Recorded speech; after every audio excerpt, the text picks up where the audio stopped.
கச்சத்தீவு மீட்கப்படுவதே மீனவர்களின் பாதுகாப்புக்கான நிரந்தர தீர்வு என்று தமிழக வெற்றிக் கழக தலைவர் விஜய் தெரிவித்துள்ளார்.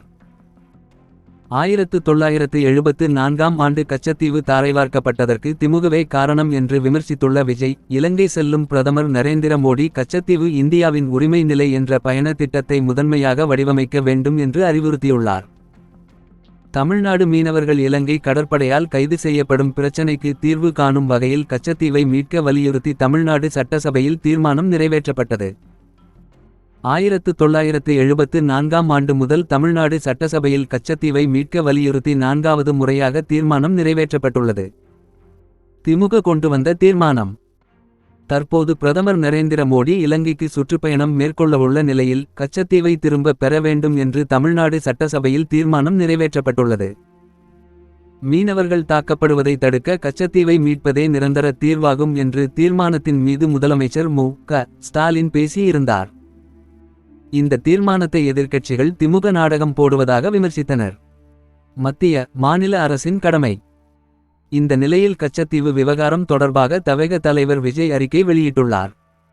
அந்த அறிக்கையில் கச்சத்தீவு மீட்கப்படுவதே மீனவர்கள் பாதுகாப்புக்கான நிரந்தர தீர்வாகும். ஐ.நா.வின் கடல்சார் சட்ட பிரகடனத்தை இலங்கை அரசு எப்போதும் மதித்து கடைபிடிக்க வேண்டும். மீனவர்களின் உயிரையும் உணர்வையும் பாதுகாப்பதே ஒன்றிய மற்றும் மாநில அரசுகளின் தலையாய கடமையாகும். திமுகவே காரணம்.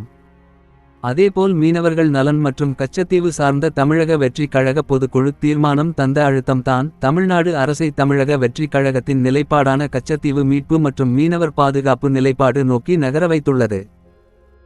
1974இல் கச்சத்தீவு கைவிட்டு போக காரணம் ஆட்சி அதிகார பசி கொண்ட அன்றைய ஆளுங்கட்சியான திமுக தான். திமுகவின் நாடகம். 1999ஆம் ஆண்டு முதல் 2014ஆம் ஆண்டு வரை மத்திய அரசுகள் இயங்கியதே திமுகவின் தயவினால்தான். அத்தகைய நிலையில் அப்போதெல்லாம் கச்சத்தீவு விவகாரத்தை கண்டுகொள்ளாமல் விட்டுவிட்டு இப்போது மட்டும் தனி தீர்மானம் என்ற கண்டுடைப்பு நாடகம் ஏன்? இந்த கேள்வியே தமிழக மக்களிடமும் எழுந்துள்ளது. தவேக கண்டனம். அன்று முதல் இன்று வரை மத்திய அரசுக்கு வாஞ்சையோடு வருடி கொடுத்து மறைமுக அன்பை வெளிப்படுத்தும் கடிதம் எழுதும் கபட நாடகம் மட்டுமே இந்த வெற்று விளம்பர மாடல் திமுக அரசின் மாயாஜால வித்தை. அதிகார மையமாக இருக்கும்போதெல்லாம் கைவிட்டுவிட்டு 2026 சட்டமன்ற தேர்தல் நெருங்குவதால் இப்போது தனித்தீர்மானம் இயற்றும் கபட நாடக திமுக அரசின் அந்த பல்டி அரசியலை தவேக கண்டிக்கிறது. தமிழக மீனவர்களை கைவிடுவது ஏன்?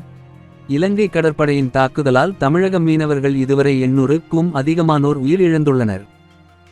அவர்களின் உடைமைகளும் வாழ்வாதாரமும் பறிக்கப்பட்டுவிட்டன. குஜராத் போன்ற மற்ற மாநில மீனவர்களுக்காக மட்டும் பாதுகாப்பாக வைத்திருக்கும் மத்திய அரசு எங்கள் தமிழக மீனவர்களை மட்டும் கைவிடுவது ஏன்? பாஜகவுக்கு கண்டனம்.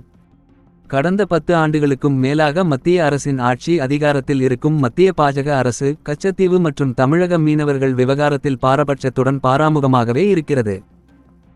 எப்போதும் மீனவ நண்பனாகவே உண்மையான உறுதியுடனும் உணர்வுடனும் நிற்கும் தமிழக வெற்றிக் கழகம் மத்திய பாஜக அரசின் இந்த போக்கை தீர்க்கமாக கண்டிக்கிறது. கச்சத்தீவை குத்தகைக்கு பெற வேண்டும். கச்சத்தீவு மீண்டும் நமது நாட்டுக்கு சொந்தமாவது மட்டுமே தமிழக மீனவர் பிரச்சினைக்கு ஒரே பரிகாரம் மற்றும் தீர்வாகும். நிரந்தர தீர்வை எட்டும் வரை இடைக்கால தீர்வாக 99 வருட குத்தகையாக கச்சத்தீவை பெற வேண்டும். இதற்கான ஒப்பந்தத்தை மத்திய அரசு எவ்வித சமரசமும் இன்றி நிறைவேற்ற வேண்டும். தவேகவின் தீர்மானம். பிரதமர் நரேந்திர மோடி கட்டாயமாக இலங்கை அரசிடம் இதை வலியுறுத்தி பெற வேண்டும். அதேபோல் இலங்கை தமிழர்களின் வாழ்வும் பாதுகாப்பும் அமைதியும் நிம்மதியும் நிரந்தரமானதாக இருக்க பொது வாக்கெடுப்பு மட்டுமே ஒரே தீர்வு. நம் கழகத்தின் பொதுக்குழு தீர்மானமும் தீர்க்கமான நிலைப்பாடும் பொது வாக்கெடுப்பே. வாக்கெடுப்பே இந்தியாவின் உரிமை நிலம். இந்நிலையை நோக்கி நகர சர்வதேச சமூகத்தை மத்திய அரசு வலியுறுத்த வேண்டும். போர்க்குற்றங்களுக்காக கண்டிப்பதோடு நடுநிலையான பொது வாக்கெடுப்பு நடத்த இலங்கை அரசுக்கு மத்திய பிரதமர் நேரடியான அரசியல் அழுத்தம் கொடுக்க வேண்டும். இலங்கை செல்லும் நம் பிரதமர் மோடி கச்சத்தீவு இந்தியாவின் உரிமை நிலம் என்ற பயணத் திட்டத்தை முதன்மையாக வடிவமைக்க வேண்டும். விஜய் வலியுறுத்தல். நமது மீனவர்களின் துயர் நீங்கும் நாள் வெகு தொலைவில் இல்லை என்ற விதத்தில் பேச்சுவார்த்தையை மேற்கொள்ள வேண்டும் என்று கேட்டுக்கொள்கிறேன். ஒன்றிய பிரதமரின் இந்த இலங்கை பயணம் தமிழக மீனவர்கள் மற்றும் இலங்கை தமிழர்கள் வாழ்வில் ஒளியேற்றுவதாக மட்டுமே இருக்க வேண்டும். தமிழக வெற்றிக் கழகத்தின் சார்பாக சமரசமின்றி இவை அனைத்தையும் வலியுறுத்துகிறேன் என்று தெரிவிக்கப்பட்டுள்ளது.